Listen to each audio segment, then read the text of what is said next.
The uMkhonto party today announced its leadership structure. Former EFF member Floyd Shivambu has been appointed as the party's national organizer. Jacob Zuma remains the party's president, with John Hlophe as his deputy. We are today announcing a leadership collective that will be tasked with the full establishment of MKP as a liberation movement that will be represented in all corners of South Africa and should start preparations for the 2026 and 2029 elections. The MKP is the only liberation movement in South Africa because those historically tasked with the liberation of our people have abandoned the cause. We are fighting on and will never surrender and will not retreat. MK Party National Organizer Floyd Shivambu explained his decision to join the party after resigning from the EFF last week. When all of us can set aside our very strong egos and say, I don't have to be a member of parliament, I don't have to be a deputy president. I can come and be led by a collective, and be subjected to a collective and be asked to go and organize branches of MKP from scratch and not be a member at the high levels. That is the principle that we're dealing with. And that is what we're here for in terms of, and so that there's not even confusion. By the way, we spoke about the unification of all progressive parties with President Zuma last year, October, before the official announcement of uMkhonto as a party. Staying on this story, uMkhonto party president Jacob Zuma says it has deliberately taken a decision not to hold any conferences as those gatherings have been contaminated with vote buying. Ziyanda Ngcobo attended today's briefing and joins me now. Well, Ziyanda, you sat there for more than 2.5 hours and you were told, among other things, that this 6-month-old is not going to have any elective conference, not anytime soon. Yeah, and the former president, now MK party leader, was quite emphatic when it came to that point, talking about how those gatherings now are being used, all sorts of wrong things are happening, he said, where money is exchanged and that it's not legitimate. And I can tell you, David, that on the ground, that has gained a lot of resonance. I think MK party has chosen to go about its organizational structure in a different way. However, they have admitted, for an example, that they are going to have to do better when it comes to gender representation. I mean, it's top 8 high command structure, which is the highest decision-making body of the organization, only has 1 woman in the form of a DSG, and we know the discussions around women in top structures only being in the secretariat. And then also when it comes to the issue of the tenure of these leaders, so there's no clear indication of how long the term of office is. But I want us to go back to that aspect of not holding conferences, because as we've seen in a lot of political parties in the country, internal democracy is quite crucial, so the decision not to host a conference is quite a curious one. Part of the reason we have said we don't need conferences for now as we are establishing our party, because conferences have become fake. People use money, they buy people to vote for them and do everything. No, we are saying that is not going to happen to uMkhonto. So the hand-picked leadership, of course, includes one former deputy president of the EFF, Floyd Shivambu. Floyd Shivambu, and also a familiar face, Nathi Nhleko, our former police minister, who you'll remember defended the fire pool at what he described as a fire pool at the time when that controversial Gandla report came out. But definitely, I mean, now there was more clarity as we heard earlier on from that bite from Floyd Shivambu about the rationale behind him leaving an organization that he built himself from the ground up to join the MK party. He emphasized the uniting of progressive forces to emancipate blacks, Africans in particular.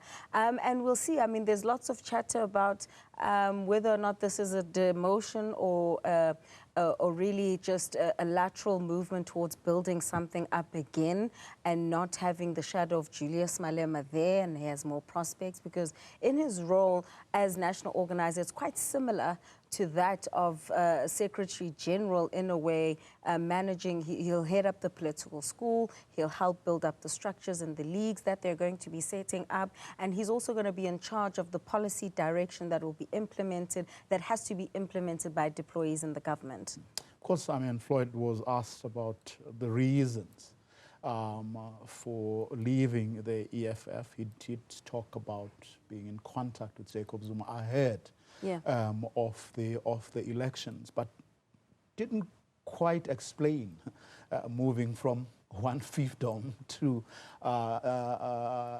another. You know why he did all of that. Well, in his characterization and explanation of his move, I don't think he sees the MK party as being the personal fiefdom of Jacob Zuma. I mean, he was talking about how in this organization, they are doing things almost organically from the ground up and that they are setting aside all their egos to actually unite as progressive forces. Of course, you may be able to draw some parallels between the organizations, but by and large, even Zuma himself really not wanting to agree with that kind of characterization of the organization in terms of it being a fiefdom or it being a family stokvel. In fact, that did come up, that narrative. So how are you going to respond to that narrative? And it was the Secretary General of the uMkhonto Sizwe Party, Sifiso Maseko, who was saying, well, I'm Sifiso Maseko, I'm not a Zuma. And he went on to name all the other members of the high command structure who aren't part of the Zuma family. But certainly it hasn't been an easy ride in terms of, if you look at what we heard from those expelled members who had a briefing in Cape Town earlier today, where they were talking about how there's a lot of manipulation of the former president, and he didn't respond to my direct question about, is he aware of, you know, some level of gatekeeping in terms of access to him. And then I guess this speaks to the issues of internal structure and lines of reporting and hierarchy in terms of reporting lines. That is something that needs to be very clear moving forward. At least that structure is not going to operate underground, as its founder said he had to. But he did speak a lot about how he formed, organized, you know, the formation of the party, and how he has ran it up until now, but also what its origins and what motivated him to form the party. Absolutely, and I think former President Jacob Zuma has been very deliberate and specific in referencing the history of the uMkhonto Sizwe that was formed in 1961 by the likes of the late stalwart Nelson Mandela and his compatriots then. And he has drawn a parallel which has clearly gained resonance if we just look at the electoral outcomes with the role that uMkhonto Sizwe had to play during that time, and what he says the uMkhonto Sizwe party has to play, the role that this new liberation movement has to play insofar as finishing the historical mission that the liberation movement actually set out to achieve. And that's why you keep hearing of a revolution that needs to be taken up and to continue being pursued. You know, it's interesting, it was quite funny because you were talking about that moment at the ANC Youth League conference where he says, and today, you know, you have a Zuma who's singing Floyd's praises, talking about how there are politicians and then there are politicians, about how, you know, his politics is actually scientific, and really it was quite the thing when you, I must admit, it was quite the thing because both of them singing each other's praises, a moment that no one could have ever foreseen. And so perhaps then the discussions that they're having, we're not privy to all of them. But, you know, the former president talking about how he had to go underground the way he did back then as an MK combatant to also form this political organization, and also attributing his ability to go underground again to be able to achieve so much in such a short space of time, actually lashing us as journalists to say, but why are you not also acknowledging the fact that this organization has only been in existence for a couple of months, and yet you've been able to achieve a lot? Perhaps you should be asking why we even endeavored to form a party like uMkhonto Sizwe. Talk to us about some of the people who were there who didn't necessarily speak. Some interesting characters.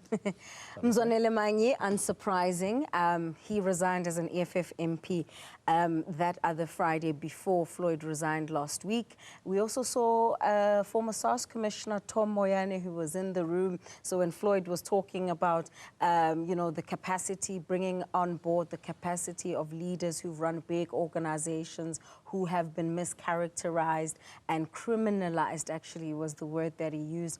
Tom Moyane was there, and several other leaders. I think those are the two most notable. Of course, I'd spotted Nathi Nhleko before he was called to the front. There's some, I mean, there's obviously the pending case of the 10 MPs who want their membership restored, but also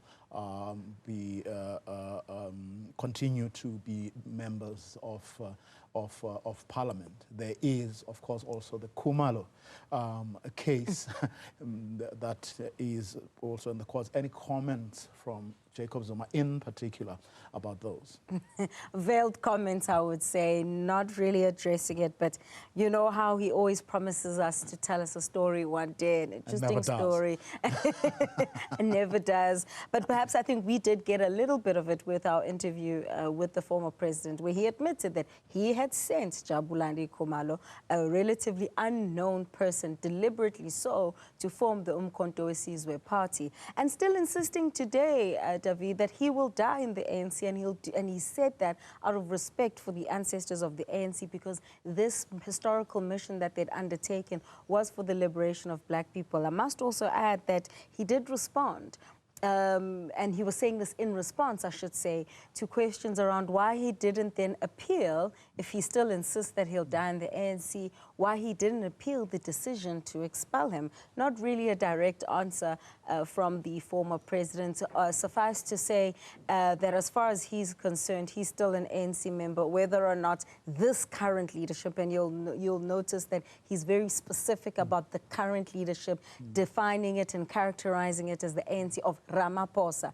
So I think for him, that's how he separates the two. I'm sure. Knowing Jacob Zuma, he has an ace up his sleeve. Ziyanda Ngcobo, who of course attended that briefing by the former president and now leader of the MK party, and the rest of his comrades.